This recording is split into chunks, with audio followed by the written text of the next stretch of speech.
Welcome back to DC Dual Force, and as this channel is in its namesake, Dual Force Academia, I want to go to school today. I wanted to do a video on deck building theory and how especially beginners can build decks and make viable options.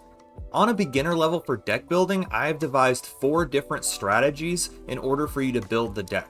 These 4 strategies include the champion strategy, the tribe strategy, the mechanics strategy, and the good cards strategy. We'll go through each one of these strategies one by one and kind of show you how I build a deck, especially, again, this is more aimed for beginners, people that are new to deck building. This isn't really going to get into the weeds of looking at metadata and all this other crazy stuff that you see some of these people that are a little bit more invested in the game do. This is definitely more, again, for a beginner's guide, a budget guide, as far as how can I build a deck if I'm unsure what I'm doing.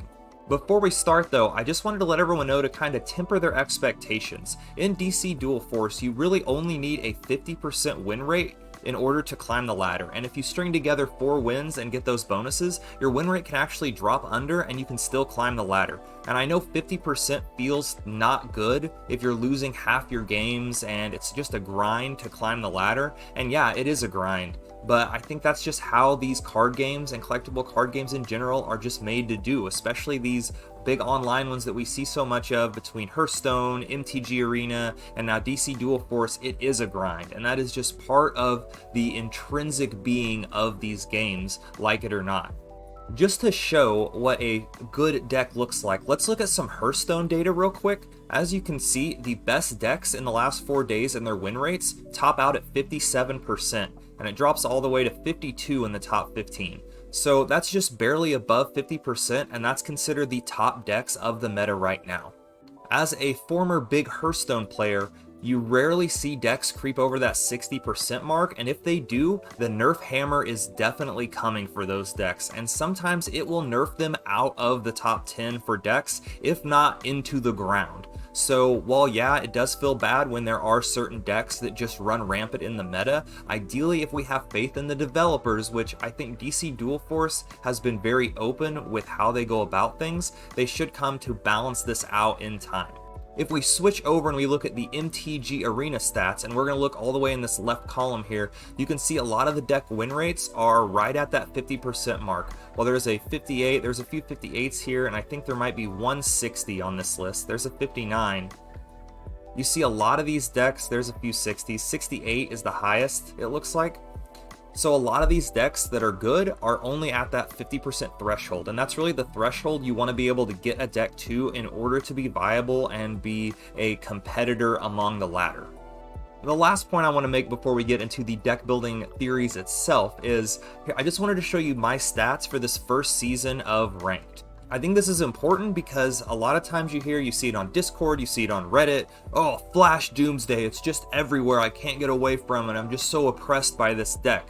For my stats individually, we can see that Flash Doomsday, I only ran into 5 times in the 74 games I've played.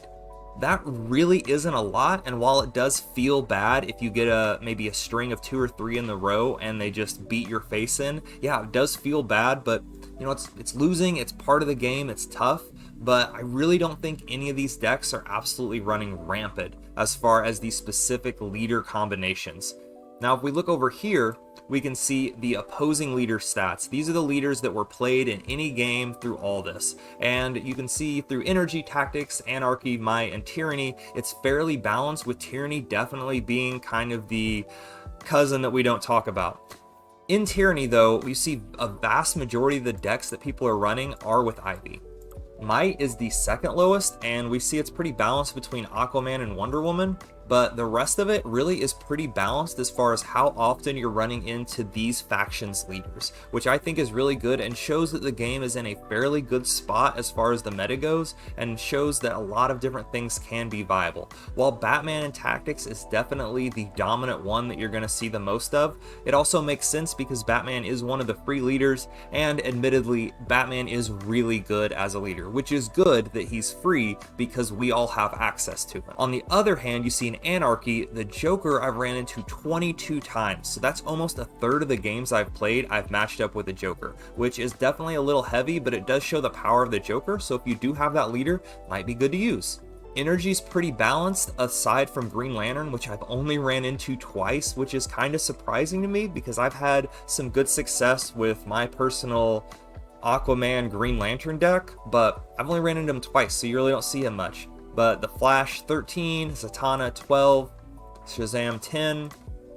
Unfortunately, the Flash is the only free energy leader, so that kind of skews it a little bit for our budget, beginner, free-to-play decks, but for the most part, you can see that we do have Batman, we do have our Wonder Woman as a free leader, we do have the ability to have some of these leaders that have these higher play rates that is available to you as a beginner.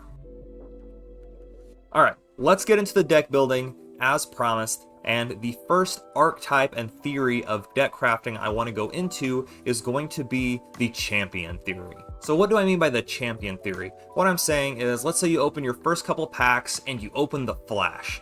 Big card, cool card, you're like, man, I love Barry, I love Wally, I want to play a Flash deck. I'm going to put this deck and I'm going to build a deck around it because I got this good card.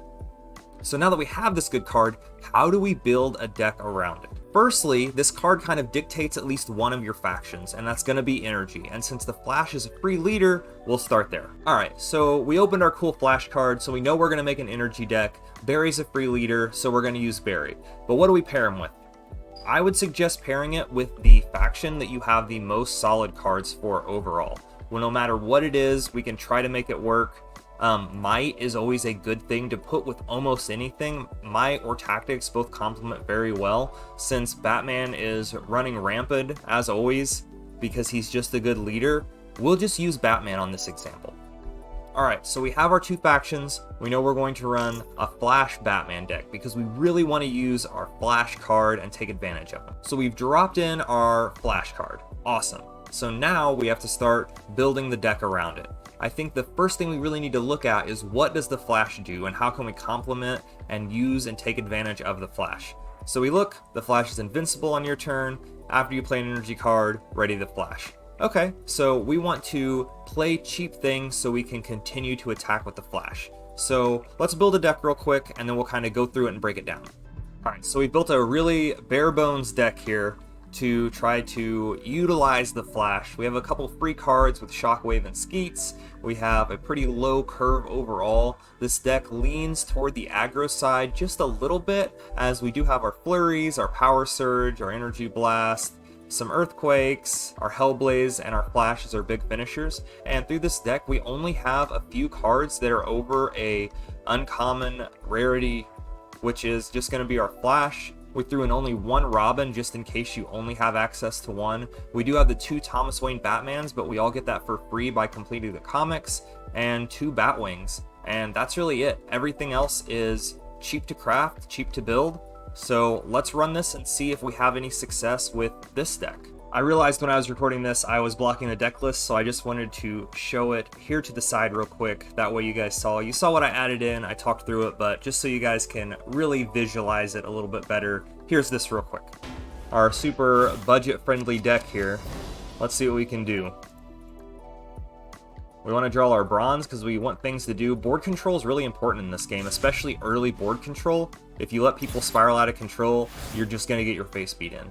It's just how this is. Start off with our Bluebird here. Get our gadget. Our gadgets give us a lot of value, which is why Batman is so good. It really allows us to have extra cards, and the free cards complement everything. I mean, they're free. You just play them.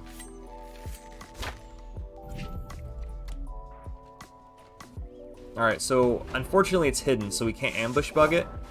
But we'll probably still play the ambush bug, just have something on the board. We'll go ahead and play our second Bluebird. So lots of bandages here, that's a good thing. And we'll play our ambush bug here in the back. And as I said, this deck wants to be a little bit more aggro-y because of the Flash and just the innate ability of the Flash. We're going to hit face, and we're going to go after Shazam first.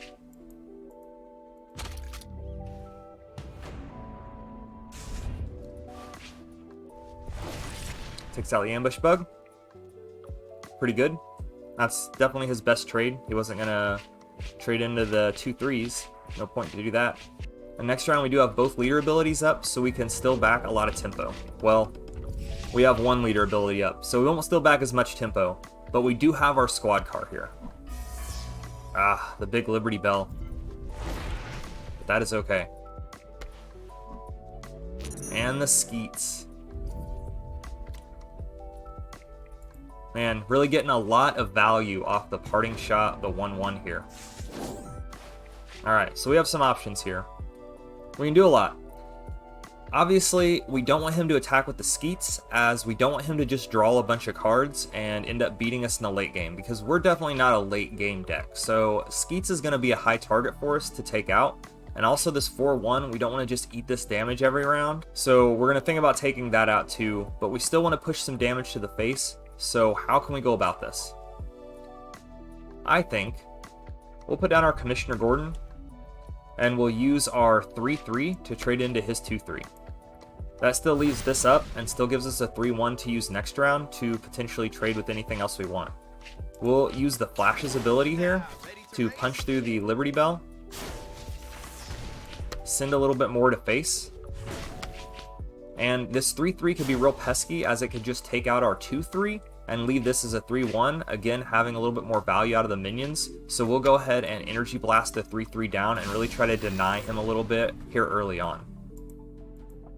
Taking damage to the face with Flash, especially when you have Batman to pair with him and you have some bandages to spare, is pretty good, as you can just heal back the damage you eat.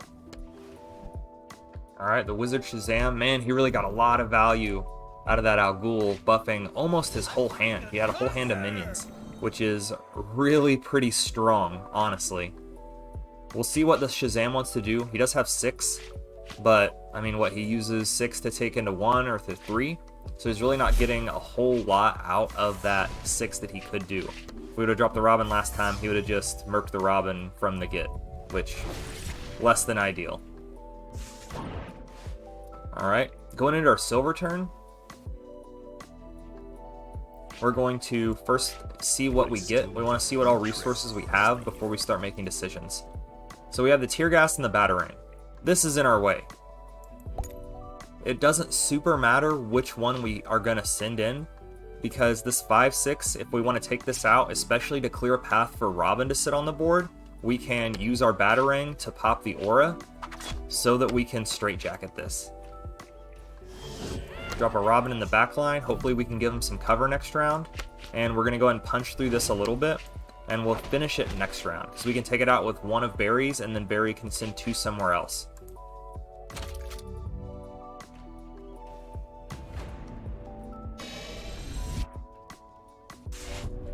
I'm going to assume Lex is going to use the ability to take out Robin, which does put us in a bad spot, because we do not have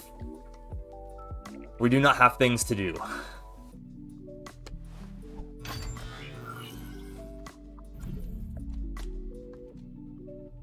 Time for a hostile takeover. Ah, he's going to use it on his own drone, which is pretty good, because then next round he can just pop the Robin with Lex again. He draws some cards. Really strong turn. Alright. The Doctor's in the house. Dropping a Freddy. A lot to deal with here. We did draw a Mr. Miracle though, which is helpful. So what we can do, we're definitely going to play our Mr. Miracle, because that's one of the only things we can play.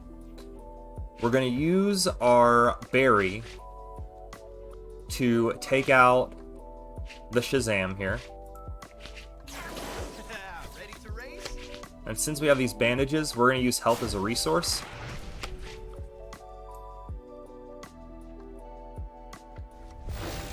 To double up a little bit, charge our Batman, and we'll have Batman take out the Freddy. I still have a few tricks up my sleeve. Grab the Batarang, pretty good.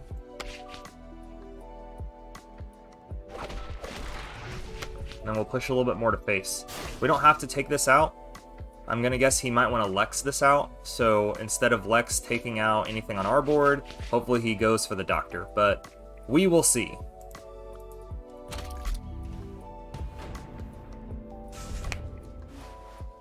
Upon playing this deck, we probably should have put an Alfred in, Alfred's a really good tactics card that I overlooked when we were building this.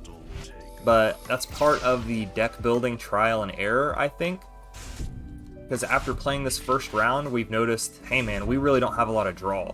Like, we're just not drawing cards, so we need to add more draw into the deck. So that'll be one thing we kind of go back and tinker with a little bit to see if we can add some draw here. Ah, the Massacre. Really good.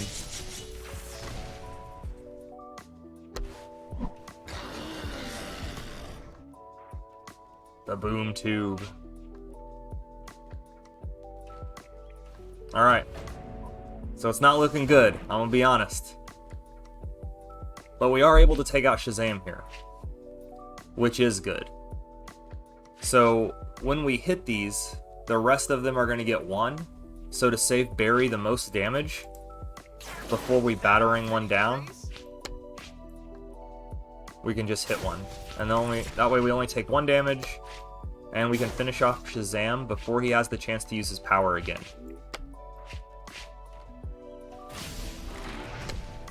We'll batarang one of these guys down. And we can go ahead and heal up. Well, we'll save the heals because we do have the Batwing in our deck. And we can drop him as a 6/6 instead of a 4/4 with both of these. So we're really hoping this deck just needs some draw, it looks like. But again, that's part of the trial and error of deck building, especially on a budget. You just gotta play these decks, and you're just gonna have to eat some losses a little bit to kind of discover the strengths and weaknesses of these decks that you build. And I think that's just part of it. So good learning opportunity here, I think, for everyone involved.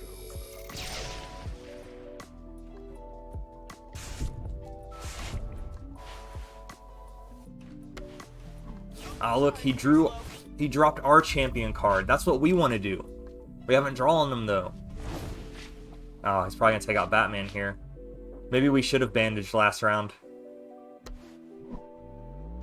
Well, we should have.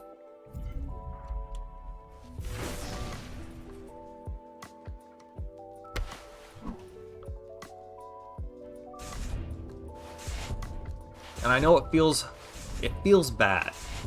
He's dropping all this cool stuff. We're over here struggling. Man, we'll never be good at this game. What are we gonna do? But that's okay. It's part of it. It's part of the grind. It's part of the collecting. You're not gonna have some top awesome, all the cards from the jump, and you're gonna have to pay your dues before you have the deck of your dreams. So yeah, so this max just doesn't help us much. We'll go ahead and double bandage and delay the inevitable more than anything else. And he still might have lethal. He should have lethal.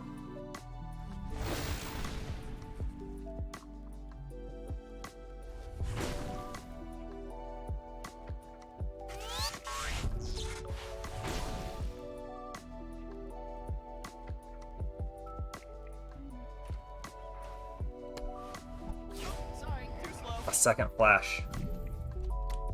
He's doing what we wanted to do.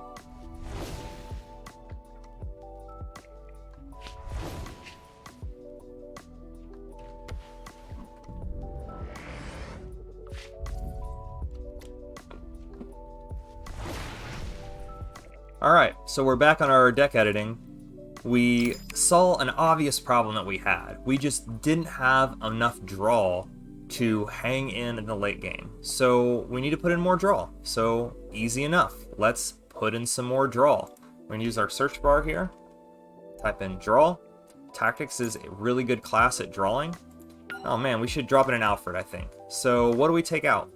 Well, trial and error. Maybe we take out... Let's take out the Hardys. And put in our Alfreds. Gives us a little bit more draw. So now how much draw do we have in here? We have 2, 4, 6, 8, 10. So we have enough draw. We should definitely have enough draw now. Especially considering last game we didn't draw any of our draw. So again, you know, I think some of deck building, it's just trial and error, and it's just trying to go out, see what is beating your deck, and being able to identify that, aside from just like, oh, they just have all the strong cards, it's insurmountable, there's nothing I can do, as opposed to looking at your own deck and saying, hey, what did my deck not do? And I think that that's the ticket in building decks. So this was our building around a champion tutorial. So this was our deck building tutorial on building around a champion. In the next video, we will go in and we will build around a tribe, and we will try that out. We'll see you in the next one.